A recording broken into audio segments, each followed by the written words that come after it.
Hello guys, today we're gonna be doing the front and rear brake pads replacement on this Astra VXR 2014.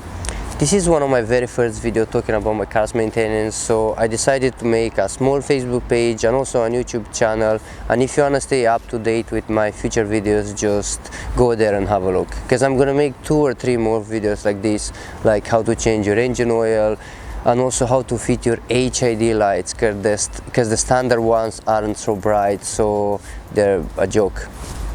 Anyways, so this is the brake pads I'm going to replace today. These are the front brake pads, and if you have an Astra VXR from 2012 to 2019 or 18, they stopped making these cars anyway, so it's either one of these years. So these brake pads are going to work for all of them. So I'm gonna leave a link below, and if you struggle getting the right brake pads for you guys, just go there and get it from there and not having to worry about getting the wrong ones.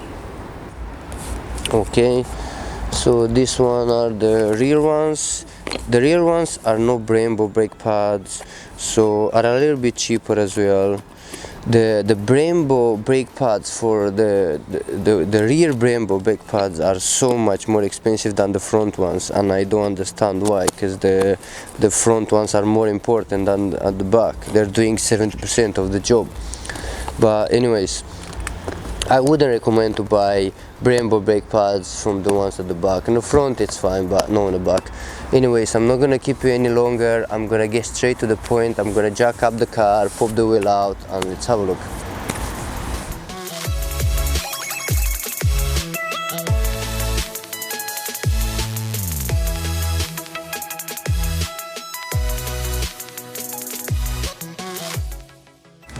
Here, get out of my way. These wheels are quite heavy for what they are. Alright, so I got you zoomed in now. The job is simple. There is 2 pins, one here and one there. We're gonna drive them out that way, and this is your tension spring that holds all that in. So basically these 2 pins hold the pressure onto the brake pads. That's the brake pads there. I'm gonna turn the wheel to the left now so you can get a better view to what I'm doing here. Alright, so what I want to do first now is remove these 2 pins. I'm gonna start with the top one. So what I'm using here is this tiny screwdriver and this hammer. You can use any other straight piece of metal as long as it's sharp, so you have to push these pins half the way back, and then you can just use your hands to finish it up.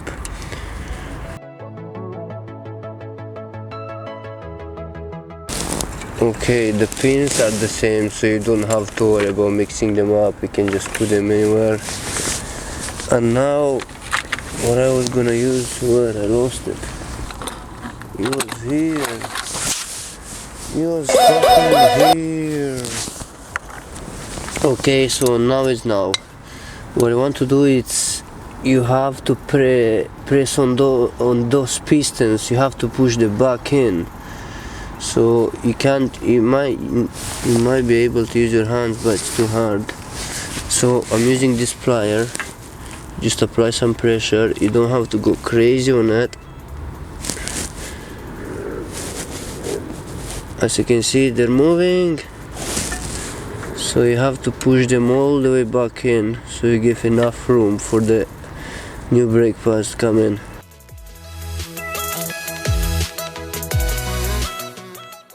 Okay, this is the new brake pads, the same as the old ones. Okay, this is called a squirrel, I think. So when your brake pads are super low, this one will touch against the disc, and that's telling you they need new brake pads. Okay, you can add a little bit of grease on them.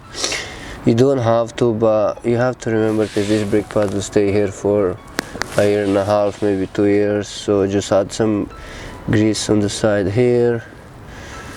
Be careful not to put any grease on the brake pads. Bad news is gonna be a little bit here, a little bit here, a little bit here, a little bit here, there.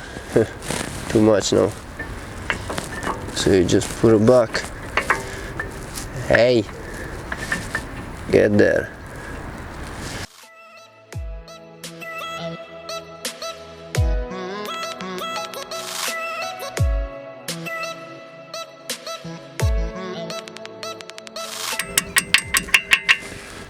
Okay, as you could see, this job is easy. Most people say that, oh no, it's tricky. It's not tricky at all. You saw me doing it. It's a 5-minute job. Not doing any magic here.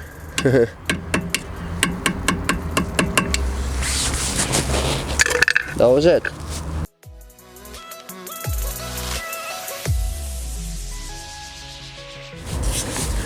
Okay, so this is the rear brake pad replacement now, so make sure you release the hand brake before doing it.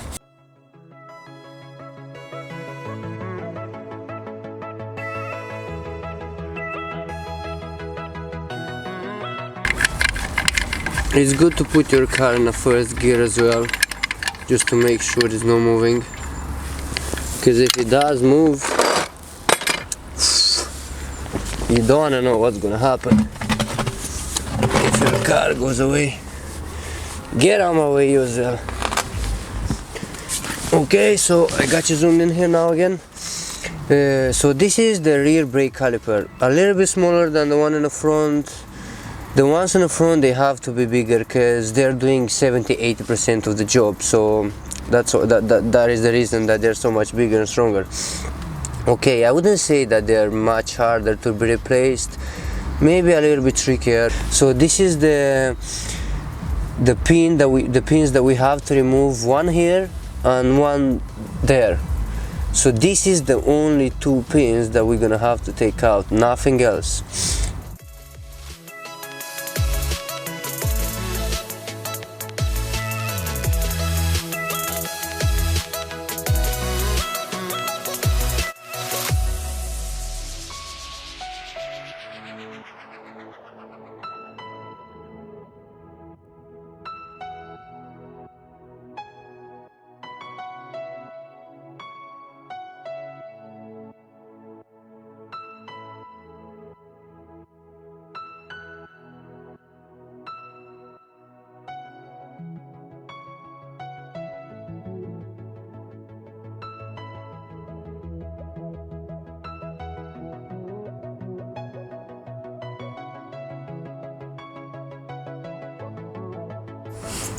So much.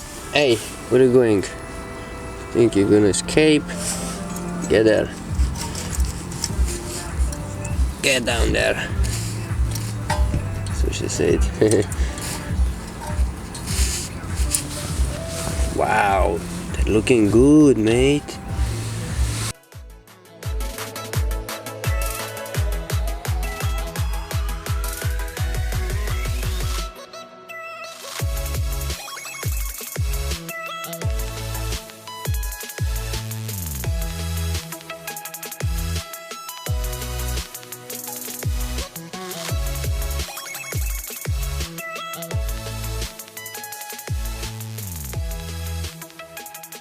So you have to push the pistons back in. So how do you do that?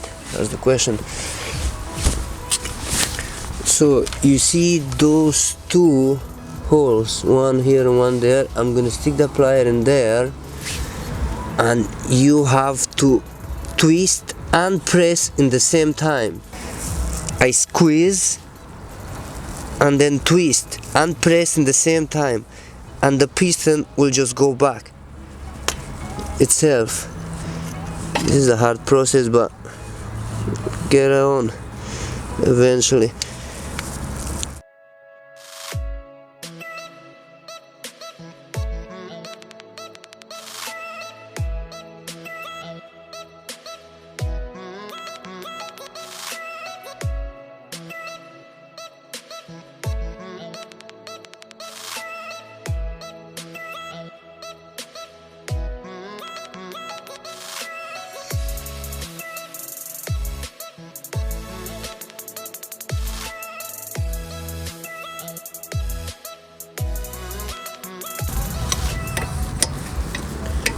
That's it. As you could see, this wasn't as easy as the ones in the front, or maybe the job doesn't seem as easy as the one in the front, but Anyways, you're gonna struggle a little bit putting these pads and maybe pushing the pistons back in, but the job, it's simple. You saw me doing it, so I'm pretty sure you can do as well. That's not what I do for a living. What I'm doing for a living, I'm studying. I study health and fitness, and also I work as a chef. So if a chef can do that, I'm pretty sure you can do that as well. Okay, so let's wrap everything up. The job was quite simple. Maybe the rear ones weren't as easy to be replaced as the ones in the front, but it wasn't that hard either. So anything else to add? No, that's it. Okay, so thanks for watching, guys, and I'll see you in the other one.